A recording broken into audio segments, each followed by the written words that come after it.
धन्यवाद हो। प्रभु की स्तुति करते हैं। प्रभु ने आज शाम के समय एक बार फिर से हमें अपने चरणों में लेकर आए। अभी हम परमेश्वर के पवित्र वचनों को सीखने के लिए जा रहे हैं। मैं विनती करता हूं जितने भी लोग हमारे साथ ऑनलाइन जुड़े हुए हैं, कृपा करके आप प्रार्थना के साथ परमेश्वर के वचनों को सीखें। जब हम संगति कर रहे हैं, हम आचरण में जब वचन सिखा रहे हैं, तो इसमें छोटे बच्चे हैं, उनकी आवाज़ आती रहती है। तो आप उनके ऊपर ध्यान ना लगाते हुए परमेश्वर के वचनों के ऊपर ध्यान लगाएं। आज हमने सुबह से लेकर शाम तक परमेश्वर के पवित्र वचनों को बड़े ही ध्यान से सुना है और सीखा है। और हमने आज सीखा है कि हम शरीर के गुलाम नहीं हैं। आज सुबह से यही वचन सीख रहे थे। जैसे रोमियो की पत्री में हमने पढ़ा था 8 का 12 और 13 में कि शरीर के अनुसार चलोगे तो मरना पड़ेगा। हम कर्जदार नहीं है, शरीर के अनुसार चले। तो मैंने बताया था कि जब हम परमेश्वर के वचन से शरीर के बारे में पढ़ रहे हैं, तो वो अकेला शरीर नहीं है। तो आप समझ लीजिए, बाहरी मनुष्यत्व उसके बारे में सीखा है मैंने, जिसमें है शरीर, प्राण, आत्मा और शारीरिकता। ये वही शारीरिकता है जो हवा और आदम से उत्पन्न हुई। जब शैतान सांप के बीच में होकर हवा से बातें कर रहा था, तब हवा ने उनकी बातें बहुत ही ध्यान से सुनी और शैतान की बातों को अपने अंदर जगा दी। तब शैतान के उस बात करने से जो इच्छा अंदर बढ़ी, वो इच्छा बढ़ते हुए हवा ने उस फल को देखा, इच्छा से भरकर देखा। उसी समय शैतान के द्वारा हवा के अंदर शारीरिकता पैदा हुई। इसलिए शरीर के बारे में सोचा, ये फल देखने में अति सुंदर है और हमें बुद्धि देने के लिए चाहने योग्य है, यानी इसकी जरूरत है। तभी फल तोड़कर खाया और अपने पति को भी खिलाया। दोनों परमेश्वर की आज्ञा को तोड़ दिया और पाप अंदर आ गया। और महिमा के जो वस्त्र थे, जो रोशनी के वस्त्र थे, वो जाते रहे, वे नंगे हो गए। तब से लेकर आज तक जितनी भी मनुष्य जाति उत्पन्न हुई है, सबके बीच में शारीरिकता है। जिन्होंने प्रभु यीशु मसीह को उद्धारकर्ता ग्रहण कर भी लिया, पिता पुत्र पवित्र आत्मा के नाम से बपतिस्मा लिया, पवित्र आत्मा से भरपूर होकर वचन के अनुसार चल रहे हैं, उनके अंदर भी शारीरिकता है। इसी के ऊपर प्रियो हमने जय पाना है। इस शारीरिकता के ऊपर ही हमको जय मिलना है। ये जय कैसे मिलेगा? जब हम पवित्र आत्मा की अगुवाई के अनुसार चलेंगे। ध्यान से सुने, शरीरता के ऊपर जीत कैसे मिलेगी, कैसे जयवंत हो सकते हैं? जब आप पवित्र आत्मा की अगुवाई के अनुसार चलेंगे। जब आप शरीरता का साथ देंगे, तब आप अपने मसीह जीवन में हारते रहेंगे, हारते रहेंगे, हारते रहेंगे। इसलिए परमेश्वर के पवित्र वचन में लिखा है कि जो लोग पवित्र आत्मा की अगुवाई के अनुसार चलते हैं, वे ही परमेश्वर के पुत्र हैं।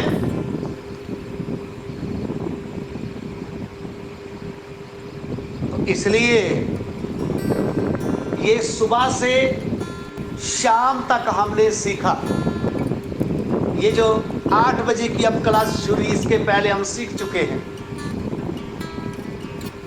तो इसको शरीर, प्राण, आत्मा और शरीरता ये मिलाकर बाहरी मनुष्यत्व है, आउटर मैन। और हमारे अंदर जो परमेश्वर के वचन का बीज आया है और पवित्र आत्मा लेकर आया है, उसको हम बोलते हैं इनर मैन, भीतरी मनुष्यत्व। ये परमेश्वर के स्वरूप के ऊपर बना हुआ है, धार्मिकता और पवित्रता में रचा गया है। तो इसलिए पहले हमने सीखा कि हमने शरीर के गुलाम नहीं बनना है। इसलिए विषय सीख रहे थे, स्लेव ऑफ बॉडी, शरीर के गुलाम। जब एक व्यक्ति शरीर का गुलाम बन जाता है, वो शरीर की बातों के ऊपर ही ध्यान देता है, खाने की बातों के ऊपर, कपड़े की बातों के ऊपर, पैसा कमाने की बातों के ऊपर, ये सब चीजों में लगा रहता है, शरीर की बातों की चिंता करता रहता है। इसलिए जो प्रभु ने हमें दिया है, उसके लिए धन्यवाद करते हुए और प्रभु से ज्यादा ना मांगते हुए उसकी इच्छा के अनुसार चलना है, पवित्र आत्मा की अगुवाई के अनुसार चलना है। और इसके साथ साथ हमने सीखा था, प्रभु यीशु आत्मा की अगुवाई से जंगल में गया, आत्मा लेकर गया। इसलिए प्रभु यीशु की शैतान से परीक्षा हुई। सबसे पहली परीक्षा, शैतान शरीर की चीजें उसके पास लेकर आया, जो जरूरत की चीजें हैं वे पास लेकर आया।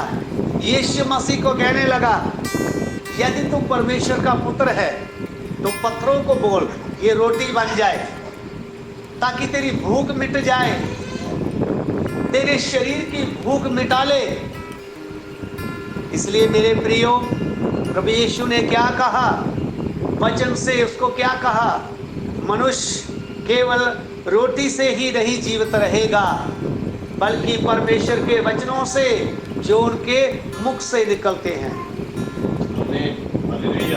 अभी हम जो अगली बात सीखने के लिए जा रहे हैं वो है स्लेव ऑफ सोल, प्राण के गुलाम। बहुत से विश्वासी लोग, बहुत से सेवक लोग प्राण के गुलाम हो चुके हैं। आइए हम परमेश्वर के पवित्र वचन से पढ़ लेते हैं। मत्ती सुसमाचार उसका 4 अध्याय, उसका 8 वचन से पढ़े। फिर इब्लीस उसे एक बहुत ऊंचे पहाड़ पर ले गया। फिर अबलीश यानी शैतान उसको एक ऊंचे पहाड़ के ऊपर ले गया जी, और उसे सारे जगत के राज्य और उसका वैभव दिखाकर उससे कहा, यदि तू परमेश्वर का वैभव दिखाकर उससे कहा, यदि तू गिरकर मुझे प्रणाम करे तो मैं ये सब कुछ मैं तुझे दे दूंगा। ध्यान से देखें, मैं चाहता हूं इस वचन को एक बार फिर से पढ़ें, लेकिन धीरे से पढ़ें, फिर इब्लीस उसे ताकि परमेश्वर का वचन सीखा जा सके। फिर इब्लीस उसे एक बहुत ऊंचे पहाड़ पर ले गया शैतान उसे एक बहुत ही ऊंचे पहाड़ पर ले गया और सारे जगत के राज्य और उसका वैभव दिखाकर, और उसका वैभव यानी उसका जो महिमा थी, जो प्रताप था, जो उसका जो धन दौलत था, जो ऐश आराम था, जो भोग विलास था, सब यीशु को दिखाया। जी, उससे कहा, यदि तू गिरकर मुझे प्रणाम करे तो मैं यह सब कुछ तुझे दे दूंगा। यदि तू मुझे गिरकर प्रणाम करे तो मैं ये सब तुझको दे दूंगा। अब बात है गिरकर प्रणाम करने की। मेरे प्रियो, जो लोग इस वचन को सुन रहे हैं, ध्यान दीजिए वचन के ऊपर। आज बहुत से विश्वासी लोग, खास करके सेवक लोग, आज किस चीज के पीछे भाग रहे हैं? बड़े बड़े सेवक चंगाई सभा चलाते हैं, भीड़ लोग हजारों में इकट्ठा करते हैं। उनके पीछे उनका उद्देश्य क्या था या क्या है? पैसा इकट्ठा करना। आज शैतान ने बहुत से सेवक लोगों को अपने जाल में फंसा लिया है। धन दौलत को दिखाकर, संसार की महिमा दिखाकर, ऐश आराम भोग विलास में डालकर उनको अपने अधीन में कर लिया है। इसलिए बहुत से लोग प्राण के गुलाम हो चुके हैं। प्राण की इच्छा को पूरा करने के लिए, इनकी लालसाओं को पूरा करने के लिए निकल पड़े हैं। आपका धन दौलत आप कहां ले जाएंगे? कितना बड़ा सम्राट राजा सिकंदर इतना धनी था, इतना धन दौलत उसने लूटा था, कमाया था, वो अपने साथ नहीं लेकर गया। उसने क्या कहा था? जब बीमार हो गया था, उसको मालूम चल गया मैं अभी बचने वाला नहीं हूं। जब मरने जा रहा था, अपने नाम से बिल लिख दिया, जब मैं मर जाऊं तो मुझे उठाकर ये डॉक्टर लोग ले जाएंगे जिन्होंने मेरा इलाज किया, ताकि दुनिया को मालूम चले इतने बड़े बड़े डॉक्टर आए थे, कितना अमीर व्यक्ति था, कितना पैसा लगाया तो भी इसे बचा नहीं पाए। जिस रास्ते मुझे ले जाना, वहां सोना चांदी पैसा वगैरह डालना और मेरे दोनों हाथ बाहर निकालकर दुनिया को दिखाना। इतना धनी राजा था, इतने युद्ध किए, इतना माया खजाने लूटे, तो भी इसका पैसा इधर ही रह गया। ये खाली हाथ जा रहा है, इसके साथ कुछ नहीं जा रहा। मेरे प्रियो, आप धन दौलत जो इकट्ठा कर रहे हैं, किस मंशा से कर रहे हैं? क्या आप अपने प्राण के गुलाम तो नहीं बन गए? क्या प्राण की लालसाओं को पूरा करने के लिए आप ये वचन का ढोंग रचा हुआ है?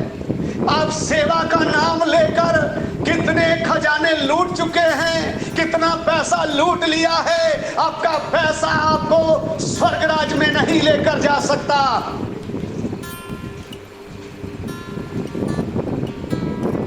शैतान ने प्रभु यीशु मसीह को ये भी ऑफर दिया था। आज शैतान कितने लोगों को ऑफर देता है? डॉलरों का, रुपए का, धन दौलत का। ध्यान से सुन ले प्रिय भाई बहनों, प्रभु के दास लोगों, मैं आपको दोषी नहीं ठहरा रहा, लेकिन आपको सच्चाई बता रहा हूं, आपको वचन बता रहा हूं। मैं आपके ऊपर दोष नहीं लगा सकता, लेकिन मुझे सच्चाई बोलने से कोई रोक नहीं सकता। पवित्र आत्मा ने मुझे खड़ा किया है। मैं हिमाचल में प्रभु का दास बनकर आया हूं, पंजाब से आया हूं। मुझे प्रभु हिमाचल में इसीलिए लेकर आया, तरन तारण से लेकर आया। मैं आपको सच्चाई बताऊं, क्योंकि प्राण में बुद्धि है। आज कितने सेवक लोग, कितने विश्वासी लोग जंट बनकर, लोगों को झांसा देकर, बाहर के देश भेजने का झांसा देकर कितने लोगों से पैसा लूट लिया है। ये बुद्धि का काम है। बुद्धि प्राण में है। नई नई बुद्धि योजना बनाती है लोगों को लूटने के लिए, पैसा इकट्ठा करने के लिए, और फिर ऊपर से झूठ बोलते हैं। आपको पैसा चाहिए, आप किसी के आगे भी गिर जाते हैं, किसी के आगे भी झुक जाते हैं। मेरे प्रियो, प्रभु यीशु के पास शैतान खुद लेकर आया था। क्या आपके पास नहीं आ सकता? प्रभु के दास अलीशा के पास नमान कोरी धन दौलत लेकर आया था। क्या उसने ग्रहण किया था? नहीं किया था। लेकिन उसके साथ रहने वाले गेहाजी ने उसे ग्रहण किया था, नमान के पीछे भागा था, उसको नमस्कार किया था। इसलिए उसको और उसकी आने वाली पीढ़ियों को कोड़ लग गया था, कोड़ लग गया था। कैसे एक व्यक्ति प्राण का गुलाम बन जाता है? प्राण की लालसाओं को पूरा करने के लिए वो क्या क्या नहीं करता, बैठकर योजना बनाता रहता है। मैं लोगों को कैसे लूटूं, मैं कैसे धन दौलत जोड़ लूं, कैसे इकट्ठा कर लूं। दूसरा है, प्राण के अंदर निर्णय लेने की शक्ति है, फैसला लेने की शक्ति है। जो कुछ आप कर रहे हैं, आपका प्राण आपसे करवा रहा है। ध्यान से सुन लीजिए, ये प्राण को अगर आपने खुला छोड़ दिया, ये प्राण आपको नरक की आग में ले जाएगा। ये प्राण बिगड़ा हुआ है। जब आदम के अंदर पाप आया था, प्राण बिगड़ गया था, आत्मा मर गया था और आदम शैतान का गुलाम बन गया था। इसलिए मेरे प्रियो, मैं प्यार से आपको बता रहा हूं, आप अपने जीवन को जांच ले। क्या आप प्राण के गुलाम तो नहीं हैं? पहले हमने सीखा था शरीर के गुलाम, शरीर की चीजों के ऊपर ध्यान करने वाले, शरीर की चीजों की चिंता करने वाले। अभी हम सीख रहे हैं प्राण के गुलाम। क्या आप प्राण के अनुसार चल रहे हैं, अपनी बुद्धि से चल रहे हैं? शैतान लेकर आया था और क्या बोला था? सब कुछ दिखाया था। आज इच्छाएं कहां से आती है? जब बड़े बड़े पास्टरों को देखते हैं लोग और उनको देखकर, उनकी एसी गाड़ियों को देखकर, महंगी महंगी गाड़ियों को देखकर, लाखों करोड़ों रुपया देखकर, उनके एनजीओ देखकर, उनके हॉस्पिटल देखकर लोगों के अंदर लालच आता है। घर घर में पास्टर बन गए, घर घर में सेवा शुरू होगी। लोगों को भरमाने के लिए, लोगों को अपनी ओर खींचने के लिए कैसा डांस हो रहा है, कैसा भंगड़ा डाल रहे हैं, क्या क्या कर रहे हैं। ताकि किसी ना किसी तरह से पैसा लूटा जाए, धन दौलत इकट्ठा किया जाए। प्रभु यीशु ने उसे क्या कहा था? मैं भी एक बार वचन पढ़ता हूं पंजाबी में। फिर शैतान उन्हें एक ਵੱਡੇ ਉੱਚੇ ਪਹਾੜ ਤੇ ਨਾਲ ਲੈ ਗਿਆ ਅਤੇ ਜਗਤ ਦੀਆਂ ਸਾਰੀਆਂ ਪਾਤਸ਼ਾਹੀਆਂ ਅਤੇ ਉਹਨਾਂ ਦਾ ਜਲਾਉ ਉਹਨੂੰ ਵਿਖਾਇਆ ਅਤੇ ਉਹਨੂੰ ਕਿਹਾ, ਜੇ ਤੂੰ ਨਿਉ ਕੇ ਮੈਨੂੰ ਮੱਥਾ ਟੇਕੇ ਤਾਂ ਇਹ ਸਭ ਕੁਝ मैं तेनू दे देंगा। जी आगे प्रभु ने क्या बोला? 10 वचन पढ़े। तब यीशु ने उससे कहा, जी, हे शैतान दूर हो जा, हे शैतान दूर हो जा। जी, क्योंकि लिखा है, क्यों? जो लिखा है, तू प्रभु अपने परमेश्वर को प्रणाम कर, जी, और केवल उसी की उपासना कर। तो सुन लिया, प्रभु यीशु ने वचन निकाला, केवल परमेश्वर के सामने ही झुक और उसी की उपासना कर, उसी की आराधना कर, और किसी के आगे झुकने की जरूरत, लीडरों के आगे झुकने की कोई जरूरत। आप लीडरों के आगे झुक रहे हैं, चर्च के लिए पैसा ले रहे हैं, संगतियों के लिए पैसा ले रहे हैं, तो आप प्राण के गुलाम हैं। शैतान आपके पास धन दौलत लेकर आ रहा है।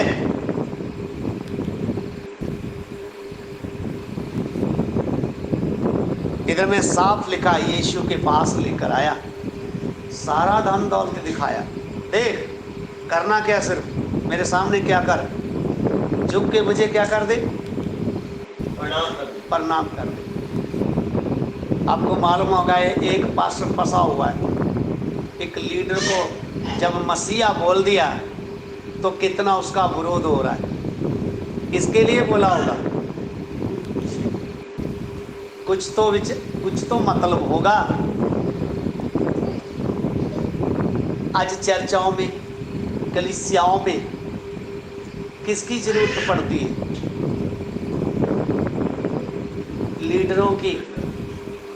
उसके साथ धन दौलत भी आता है।